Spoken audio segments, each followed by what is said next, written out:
Et salut, c'est Léo, ça dit quoi? En France, à l'heure actuelle, des petites filles, des petits garçons, partout se prostituent en très grand nombre. Nous livrons les enfants aux chiens.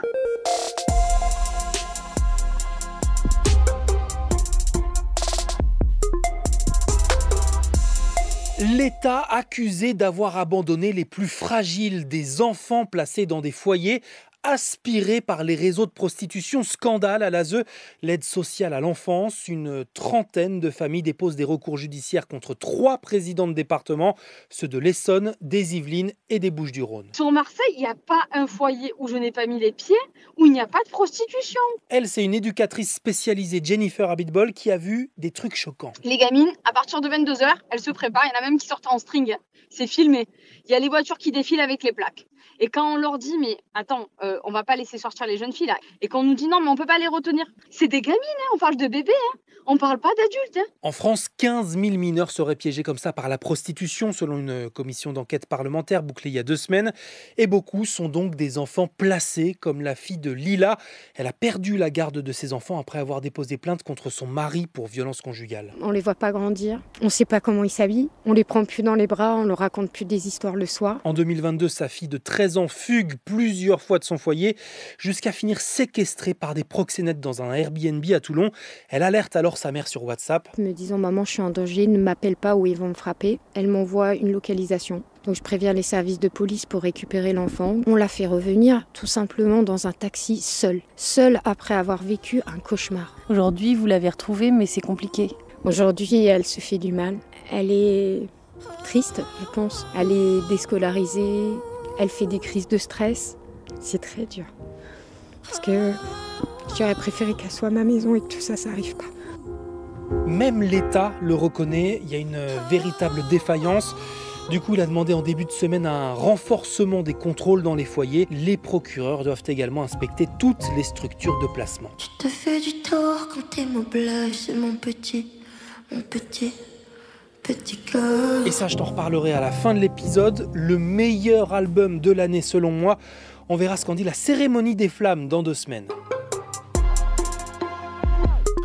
Dans le reste de l'actu, ce mercredi 30 avril... Je suis inscrit sur les applications Snapchat, TikTok et Instagram. Bah ouais, quoi de plus normal quand on a 12 ans? Non mais ça va pas bien derrière. Bah non, mais c'est qu'il y a déjà 2 tiers des moins de 13 ans qui ont un compte sur les réseaux, alors qu'ils sont pas censés être là. En France, la majorité numérique est fixée à 15 ans. Le gouvernement veut donc trouver des solutions pour la faire respecter. Et même convaincre les géants du web. Je dis toujours que je suis un 2000 juste sur TikTok par jour. Je pense que je peux rester quand même 5 ou 6 heures. Et si tu connais des enfants de moins de 6 ans, alors là, les pédiatres et psychiatres recommandent carrément de leur interdire tout écran jusqu'à 6 ans, ouais, alors que jusqu'à présent, on disait jusqu'à 3 ans. Sinon, aujourd'hui, c'est les 100 jours de Donald Trump à la Maison-Blanche. Bon, je me dis qu'on aura le temps d'en reparler, parce qu'il nous en reste 1361. Non, moi je voulais aussi te parler ce matin d'hétérosexualité qui est de moins en moins la norme pour les jeunes femmes. Selon l'Institut national des études démographiques, 19% des 18-29 ans revendiquent une autre identité sexuelle. Elle n'était que 3% à le faire il y a 20 ans. Tout le monde est lesbienne, Marina. D'accord, tu sais pas ce que ça veut dire, lesbienne? Non, voilà, non. Mais toi, tu connais tous les mots du dictionnaire peut-être? Tu connais le mot bicentenaire? Ouais. Eh ben tant mieux pour toi alors. Bon, si tu suis le foot, normalement, tu sais déjà qui a gagné hier. Paris Saint-Germain. Dembélé qui ouvre le score. Un seul but, ça suffit pour gagner 1-0. Mais en demi-finale de la Ligue des Champions, le défenseur d'Arsenal, William Saliba, a remarqué que... Et en deuxième match... Et même qu'il dure 90 minutes. Ce sera mercredi prochain. Et tu te crois le meilleur journaliste du monde, mais c'est incroyable ça. Peut-être pas non plus, d'ailleurs, ça engage que moi. Mais voilà ce que je pense être le meilleur album de l'année. Mental Diesel, qui vient d'être nommé pour la flamme de l'artiste féminine 2025. C'est qui là-bas au loin, je te vois à chaque fois. Alors tu vas me dire que c'est peut-être un peu trop rock pour la cérémonie des musiques urbaines, mais pas que. Un album très éclectique pour celle qui vient quand même du milieu, mais qui ne s'interdit rien. Ça lui a permis de dépasser une de ses concurrentes aux flammes, Aya Nakamura, au rang d'artiste francophone la plus streamée au monde l'été dernier sur Spotify. Elle est invitée des plateaux télé américains.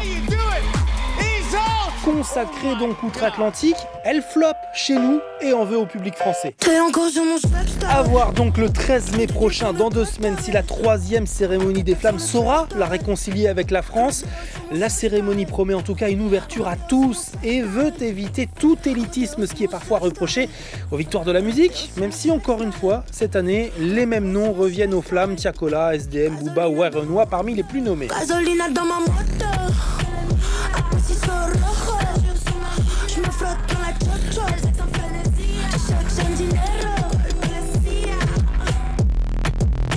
C'était Léo de France Info. Allez, ciao. Meilleur journaliste du monde, incroyable ça.